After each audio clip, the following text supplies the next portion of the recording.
तो देखिए, tools and technique की बात कर रहे थे हम बायोटेक्नोलॉजी में। तो सबसे पहला जो टूल और टेक्निक के अंतर्गत सबसे पहला आता है, that is restriction endonuclease enzyme. Restriction, ये एक्चुअली न्यूक्लियेज एंजाइम है। हुआ क्या कि साइंटिस्ट था वर्नर आर्बर। वर्नर आर्बर नाम का एक साइंटिस्ट था। वो बैक्टीरियोफेज, ये ऐसे वायरस हैं जो बैक्टीरियाओं को किल करते हैं, बैक्टीरियाओं का फेगोसाइटोसिस करते हैं। हम जानते हैं ये बैक्टीरियाओं पर अटैक करते हैं। बैक्टीरिया के ऊपर ये एक बैक्टीरियोफेज आकर जुड़ गया और इसके ऊपर ये अपना डीएनए इसके अंदर क्या करता है, इंसर्ट करता है। वर्नर आर्बर ने क्या देखा, जब ये अपना डीएनए इसके अंदर इंसर्ट कर रहा है तो इसके डीएनए के किसी ने, कोई ऐसे एंजाइम ने छोटे छोटे टुकड़े कर दिए। ये छोटे छोटे टुकड़े क्या है, इसके कर दिए गए। तो वो एंजाइम, तो इन्होंने इसको डिस्कवर किया वर्नर आर्बर ने 1972 में। ये एंजाइम कहलाया रेस्ट्रिक्शन न्यूक्लियेज एंजाइम। कौन सा एंजाइम कहलाया, रेस्ट्रिक्शन न्यूक्लियेज एंजाइम। और ये 2 टाइप्स के होते हैं। मैं अब इनको टाइप बताता हूँ। 2 टाइप्स के होते हैं। एक होता है रेस्ट्रिक्शन एक्सोन्यूक्लियेज, रेस्ट्रिक्शन एक्सोन्यूक्लियेज। नंबर 1 है एक्सोन्यूक्लियेज। ये ऐसा एंजाइम है जो न्यूक्लियोटाइड्स को सेपरेट करता है, आइसोलेट करता है डीएनए के एंड से, यानी जो डीएनए एंड है वहां से ये कट करता है। जबकि दूसरा जो एंजाइम है ये बायोटेक्नोलॉजी के हिसाब से बहुत इंपॉर्टेंट रोल रखता है, जिसे हम कहते हैं रेस्ट्रिक्शन एंडोन्यूक्लियेज एंजाइम। ये एंजाइम डीएनए को स्पेसिफिक साइट से क्या करता है, कट करता है और डीएनए को छोटे छोटे फ्रेगमेंट्स में क्या कर देता है, चेंज कर देता है। तो हम ये बात करते हैं कि ये जो इनकी स्पेसिफिक साइट है रेस्ट्रिक्शन एंजाइम की, वो क्या है। स्पेसिफिक साइट है वो क्या है, जहां से ये रेस्ट्रिक्शन एंजाइम फंक्शन करते हैं। स्पेसिफिक साइट, देखिए इन स्पेसिफिक साइट्स को कहा जाता है पैलिंड्रोमिक साइट। अब ये पैलिंड्रोम वर्ड आपने सुना हुआ है कि ऐसे वर्ड जो बोथ साइड से, अगर हम उनको बोथ साइड से स्टडी करते हैं, रीड करते हैं, बोथ साइड से रीड करते हैं, चाहे बैकवर्ड बात कर रहा था, तो ऐसे वर्ड, ऐसा जो सीक्वेंस हो जिसको दोनों साइड से, चाहे हम उसको फॉरवर्ड साइड से या बैकवर्ड साइड से अगर हम उसको रीड करते हैं तो दोनों तरफ से वो मिरर इमेज होनी चाहिए, एक समान होना चाहिए। That word are known as palindromic. जैसे मैं एक वर्ड ले रहा हूं, ये वर्ड मैंने ले लिया आपका, ये वर्ड है मलयालम। अब मलयालम में आपको दिख रहा है, यहां पर हम इसे इधर से पढ़ें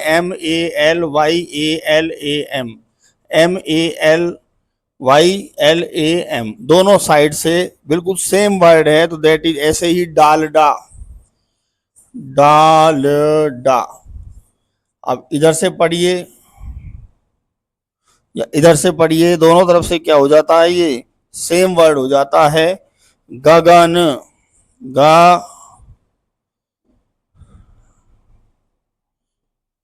एक मिनट रुकिए, गगन वर्ड हो गया। तो ये दोनों साइड से बिल्कुल सेम इनका मीनिंग निकलता है। तो दीज वर्ड आर नोन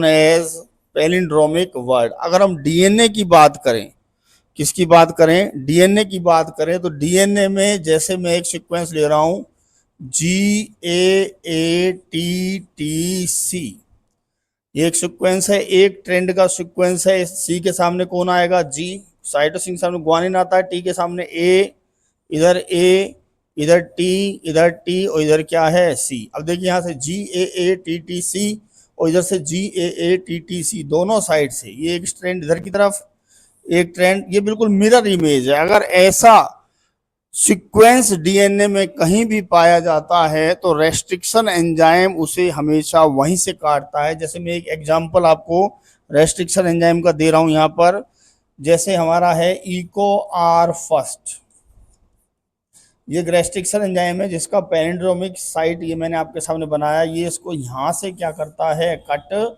कर देता है, इस जगह से कट कर देता है।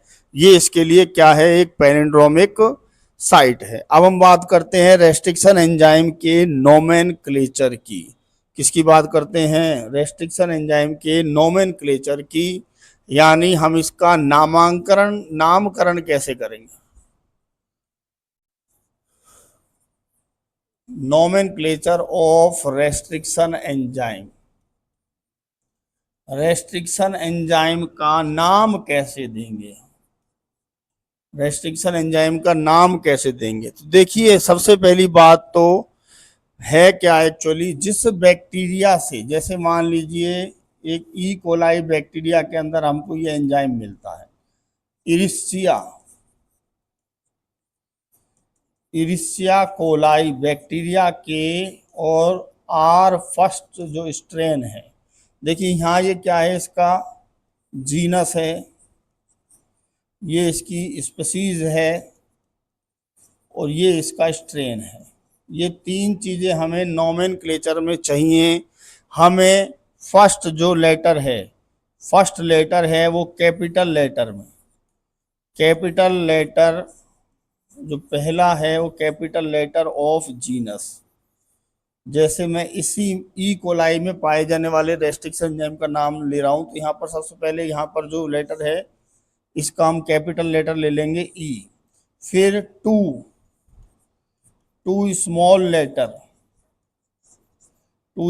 लेटर ऑफ स्पीसीज, दो स्मॉल लेटर लेंगे हम किसके, स्पीसीज के, ये मैंने ले लिए CO, ये दो वर्ड आपको दिख रहे हैं। और लास्ट में हमको लिख देना है स्ट्रेन।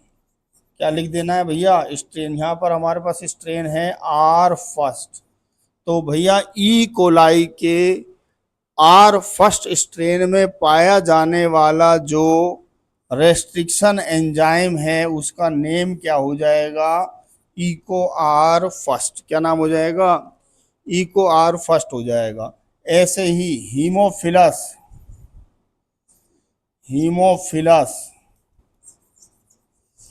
इन्फ्लुएंजी के D3 स्ट्रेन में पाए जाने वाले रेस्ट्रिक्शन एंजाइम का नाम, देखिए यहाँ H ले लिया, यहाँ कैपिटल स्मॉल लेटर में IN ले लिया, और लास्ट में क्या ले लिया, इसका स्ट्रेन ले लिया या प्रभेद ले लिया, तो इसका रेस्ट्रिक्शन एंजाइम का नाम क्या हो जाएगा, हिंड3। क्या नाम हो गया, हिंड3। रेस्ट्रिक्शन एंजाइम का नाम क्या हो गया भैया, हिंड3। इस तरह हम इस रेस्ट्रिक्शन एंजाइम्स का क्या दे देते हैं, नाम दे देते हैं कि हिंड3 हीमोफिलस इन्फ्लुएंजी D3 प्रभेद में पाए जाने वाला जो रेस्ट्रिक्शन एंजाइम होगा उसका नाम क्या होगा, हिंड3 हो। नेक्स्ट हम बात करते हैं अब कि रेस्ट्रिक्शन एंजाइम जो है वो एक्चुअली करता क्या है। वो एक्चुअली देखिए जो रेस्ट्रिक्शन एंजाइम फंक्शन कैसे करता है, हम एक एग्जांपल से यहाँ बताते हैं आपको रेस्ट्रिक्शन एंजाइम का फंक्शन क्या है। देखिए मान लीजिए ये एक डीएनए है, ठीक है, ये डीएनए है, इसमें वो पैलिंड्रोमिक साइट यहाँ पर प्रेजेंट है GAATTC, और इसके जस्ट अपोजिट में CTTAA और ये G। यहाँ triple bond, double bond, double bond, double bond, double bond, triple bond. हम जानते हैं साइटोसिन और ग्वानिन के बीच में ट्रिपल हाइड्रोजन बॉन्ड, और एडेनिन और थायमिन के बीच में डबल हाइड्रोजन बॉन्ड होते हैं। बाकी इसके अंदर ये बॉन्डिंग इनमें प्रेजेंट ही है। ये डीएनए है। अगर इस पर रेस्ट्रिक्शन एंजाइम अगर आता है, रेस्ट्रिक्शन एंजाइम एंडोन्यूक्लियस जो एंजाइम है उसके लिए ये एक पैलिंड्रोमिक साइट है, यहाँ से वो इसे कट कर देगा। देखिए यहाँ से इसे यू क्या कर देगा, ये कट कर देगा, जिससे हमें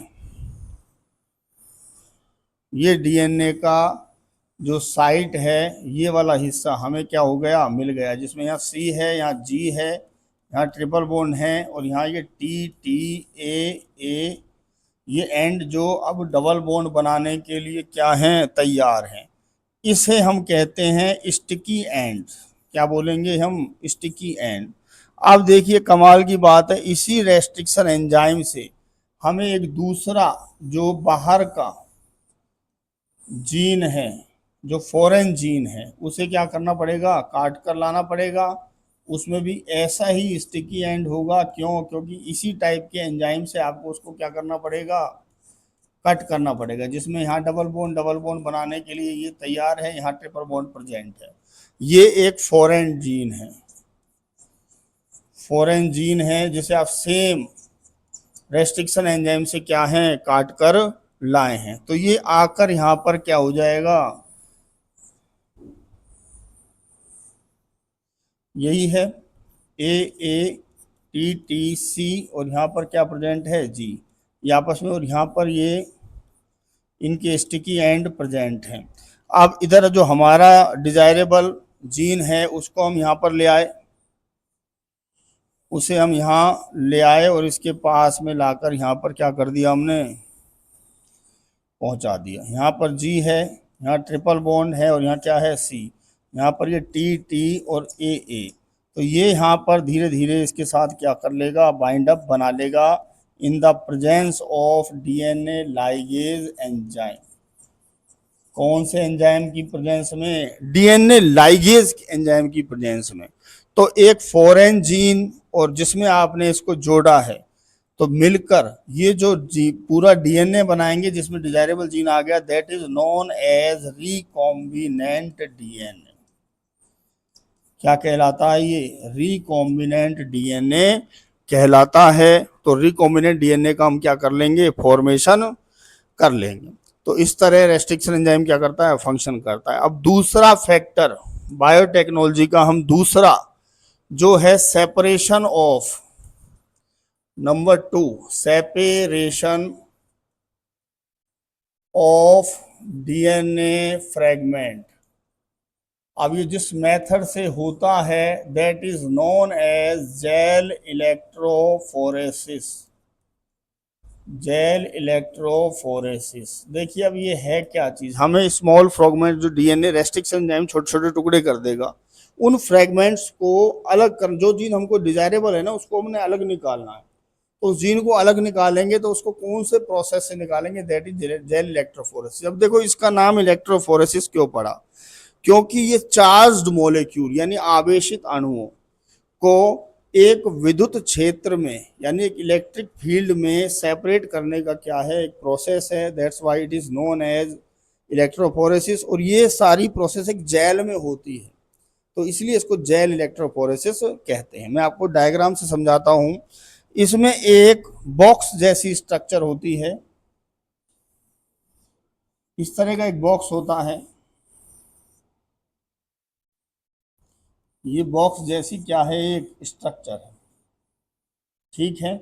इस बॉक्स को वायरिंग के साथ दोनों साइड इसमें क्या लगे हुए हैं, इलेक्ट्रोड लगे हुए हैं।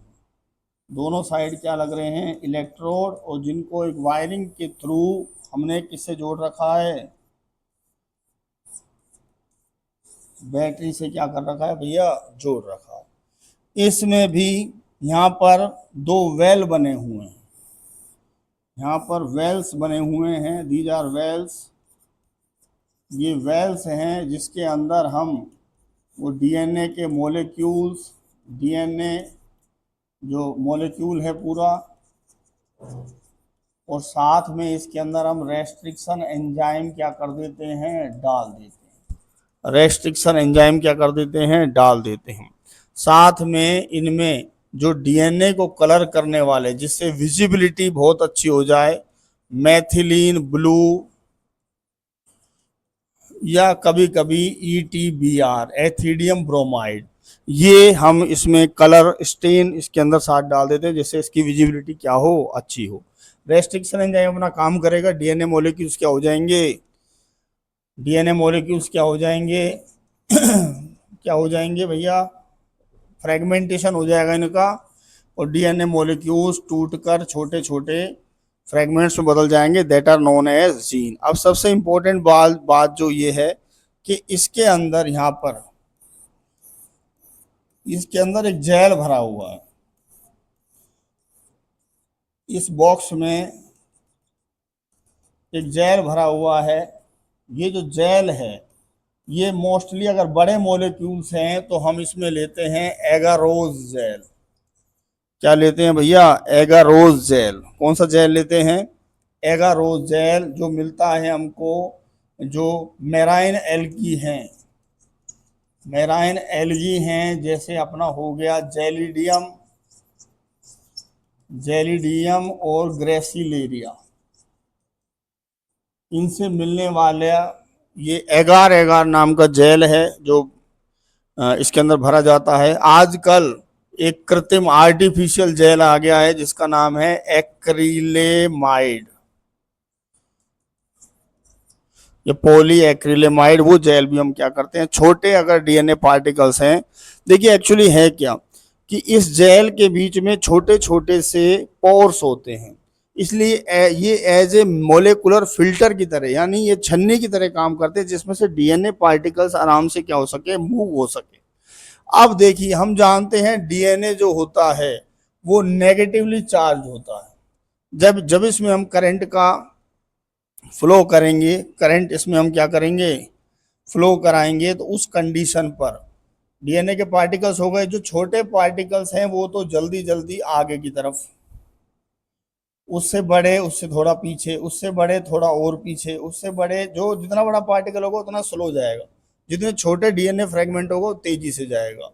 तो इसके अंदर हमको ये, हम इलेक्ट्रो रेडियोग्राफर से इसको देख लेते हैं, तो ये पार्टिकल्स सेपरेट होते चले जाते हैं। तो according to their genes height जो नापी जाती है सेंटी मॉर्गन में, मॉर्गन नाम के साइंटिस्ट ने दी थी ये, सेंटी मॉर्गन ने। हम डीएनए का साइज देखते हुए हम इसमें से डीएनए को जेल सहित सेपरेट कर लेते हैं। स्लाइड पर क्या कर लेंगे, ले लेंगे जेल सहित, और फिर इस डीएनए को हम यूज कर सकते हैं। तो that process in which DNA is isolated in the gel और in the electric field, that is known as gel electrophoresis. ये एक आइसोलेशन की, सेपरेशन की प्रोसेस है जिससे डीएनए के अलग अलग जो जीन हैं उनको हम क्या कर सकते हैं, सेपरेट कर सकते। देखिए जो भी जीन हम सेपरेट करते हैं, हमने जेल इलेक्ट्रोफोरेसिस से बहुत सारे जीन सेपरेट किए। भैया जीन जो हमने सेपरेट कर लिया उससे आप डायरेक्टली प्रोडक्ट नहीं बनवा सकते, ना ही उसको डायरेक्टली आप किसी होस्ट सेल के अंदर डाल सकते हैं। हमें एक ऐसा डीएनए चाहिए जिसमें ऐसी एबिलिटी हो कि वो इसकी क्लोनिंग भी करा सके, जो हमारा डिजायरेबल जीन है, साथ में ही वो इससे प्रोडक्ट भी बनवा सके। तो ऐसे डीएनए जिनको हम एज ए कैरियर यानी एज ट्रांसफरिंग एजेंट के फॉर्म में काम लेते हैं, that are known as vector. जो तीसरा कंपोनेंट है बायोटेक्नोलॉजी का, थर्ड कंपोनेंट है, that are known as vector. तो ऐसे डीएनए जो मल्टीप्लिकेशन ऑफ फॉरेन जीन में यूजफुल हो और प्रोडक्ट का फॉर्मेशन कराने में इंपॉर्टेंट हो, these are known as vector. अब इंपॉर्टेंट चीज ये है कि एक वेक्टर, अच्छा वेक्टर कब है, what are the characteristic of a good vector.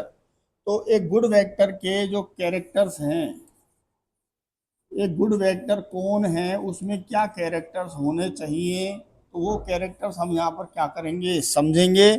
इसके लिए मैं आपके लिए एक एग्जांपल ले रहा हूँ, दैट आर नोन एज, उसी को, क्योंकि क्वेश्चन इसी के बेस पे आता है एनसीईआरटी में, पीबीआर 322। देखिए पी यहाँ पर है प्लाज्मिड के लिए, क्योंकि एक अच्छा वेक्टर है प्लाज्मिड, और बी और जो आर हैं वो दो साइंटिस्ट हैं भैया, एक साइंटिस्ट तो है बोलीवर और एक साइंटिस्ट है रोड्रीगेज। इन्होंने सबसे पहले पीबीआर 322 नाम का एक प्लाज्मिड का इवोल्व किया और उन्होंने बताया कि इसमें क्या बेस्ट चीज़ है और क्या इसमें खासियत है जिसकी वजह से ये बहुत अच्छे एक वेक्टर हैं। देखिए पीबीआर 322 की मैं यहाँ पर स्ट्रक्चर भी आपको क्या कर देता हूँ, शो कर देता हूँ। मैं इसको लाइनियर स्ट्रक्चर बना रहा हूँ, लाइनियर इसलिए ताकि आप इसके अलग अलग पार्ट्स को क्या कर सकें, समझ कर सकें। ठीक है, अब देखिए भाई, इसमें सबसे पहली इम्पोर्टेंट चीज़ जो इनके अंदर अलग अलग पार्ट्स हैं, एक इसके अंदर ये जीन प्रेजेंट है, that is known as ORI। ठीक है, दो इसके अंदर इस तरह के रेसिस्टेंट जो एंटीबॉडी रेसिस्टेंट जीन है, एक ये रहा और एक मैंने यहाँ बना दिया। ठीक है, ये दो, एक है एम्पिसिलिन आर और एक है टेट्रासाइक्लिन आर, ये दो। इसके अलावा इनमें क्लोनिंग साइट्स हैं जहाँ से रेस्ट्रिक्शन एंजाइम इनको क्या करते हैं, कट करते हैं। जैसे ये मैंने ले लिया हिंड थर्ड का, ये CLA फर्स्ट, क्ले फर्स्ट का, ये इको आर फर्स्ट का, इनको भी मैं सबको आपको डिटेल से बताऊंगा। इसके अलावा ALU फर्स्ट का, हिंड सेकंड का, बहुत सारे क्लोनिंग साइट्स इसमें क्या हैं, प्रेजेंट हैं। अब ये एक्चुअली है क्या, ये एक अच्छा वाहक है, तो उसमें ये सारे के सारे जो कैरेक्टर्स हैं उनके बारे में बात करेंगे। देखिए सबसे पहला, एक गुड वेक्टर कंटेन, एक गुड वेक्टर कंटेन्स, क्या कंटेन करता है good vector, good vector contain सबसे पहली चीज तो उसके अंदर एक जो ओरिजिन ऑफ रेप्लिकेशन। अब ये क्या चीज है, ओरिजिन ऑफ रेप्लिकेशन। देखिए हम जानते हैं डीएनए में ये क्षमता होती है कि डीएनए अपने जैसा नया डीएनए क्या कर सकता है, बना सकता है। That process is known as replication. पर वो रेप्लिकेशन जिस जगह से स्टार्ट होता है ना भैया, वो जीन है, उस जीन का नाम है origin of replication gene, origin of replication gene, that are known as ORI gene. एक अच्छे वेक्टर में ये जीन होना चाहिए ताकि वो खुद का तो रेप्लिकेशन करे ही, साथ में उसके साथ जो जीन जोड़ा है उसका भी रेप्लिकेशन हो, उसका भी मल्टीप्लिकेशन हो, उसकी कई क्लोनिंग हो सके उसकी। तो सबसे इंपॉर्टेंट चीज ये हो गई। दूसरी चीज है भैया, वो है क्लोनिंग साइट्स। क्लोनिंग साइट जिनको हम कोस साइट्स भी बोलते हैं, ये वो साइट है भैया जहां पर रेस्ट्रिक्शन एंजाइम्स रिएक्ट कर सकें, रेस्ट्रिक्शन एंजाइम फंक्शन कर सके, रेस्ट्रिक्शन एंजाइम क्या कर सकें, फंक्शन कर सकें और उस जगह से कट कर सकें और वहां पर नए एंजाइम्स जोड़ सके। जैसा पीबीआर में आप देख रहे हो, हिंड सेकंड है, हिंड थर्ड है, इको आर फर्स्ट है, ये सारी साइट्स हैं। इसके अलावा ALU फर्स्ट है, क्ले फर्स्ट है, ये सारी साइट्स यहाँ पर इन एंजाइमों की सहायता से नया जीन क्या कर सकते हैं, हम इंसर्ट कर सकते हैं।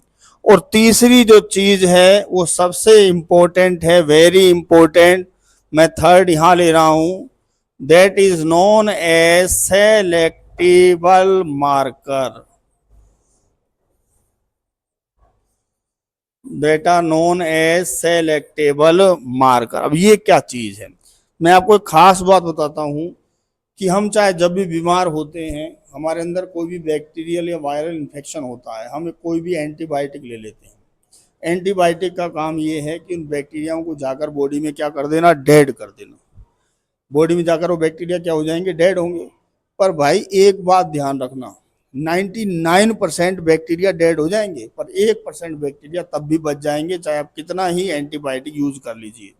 वो कैसे बच जाते हैं, वो अडेप्टिव हो जाते हैं उस एंटीबायोटिक के प्रति, उनमें ऐसा जीन डेवलप हो जाता है कि वो एंटीबायोटिक उनका कुछ नहीं कर सकता। और that type of gene is known as antibody resistant gene.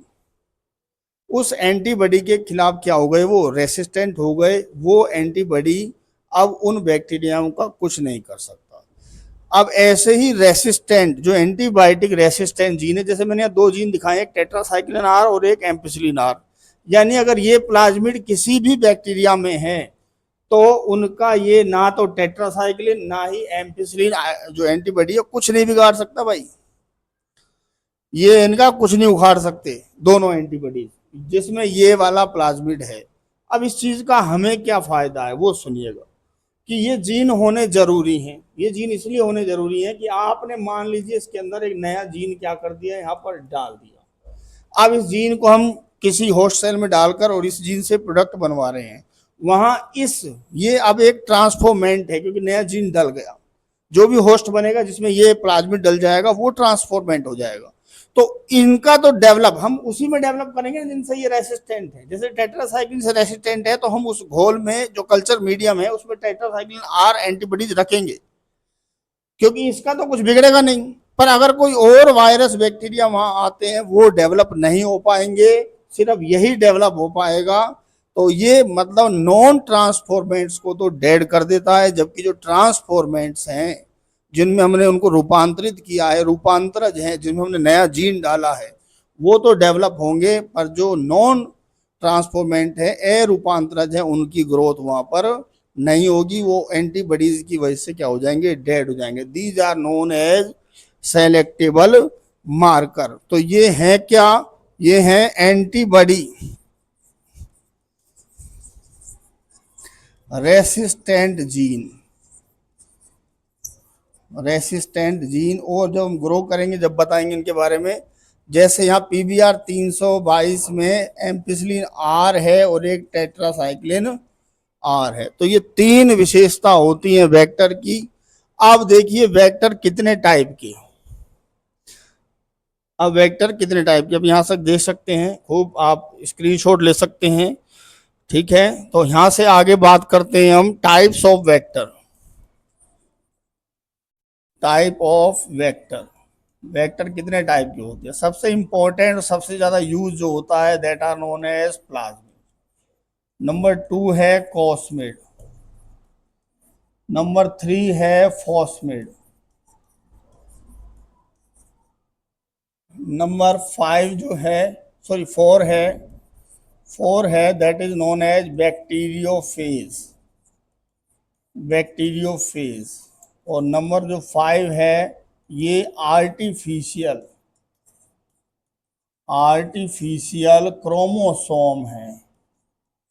क्या चीज है, chromosome.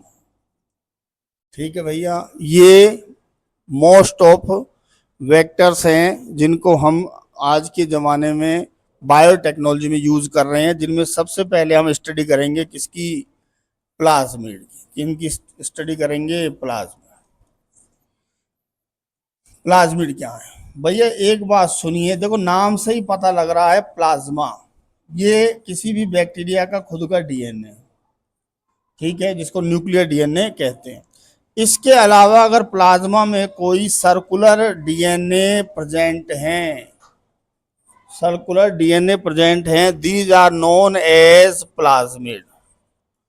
These are known as plasmid. और ये प्लाज्मिडों को आजकल बायोटेक में बहुत यूज किया जा रहा है, बायोटेक्नोलॉजी में यूज किया जा रहा है एज ए वेक्टर। जिसे मैंने अभी आपको एक एग्जांपल बताया था, PBR 322 हाईएस्ट यूज है इसका। इसके अलावा एक PUC 19, ये दोनों ही बहुत ज़्यादा मात्रा में बायोटेक्नोलॉजी में एज ए वेक्टर क्या किए जा रहे हैं, प्रयोग में लिए जा रहे हैं, जिसकी PBR 322 के सारे कैरेक्टरिस्टिक मैंने आपको क्या कर दिए हैं, बता दिए हैं। These are known as plasmid.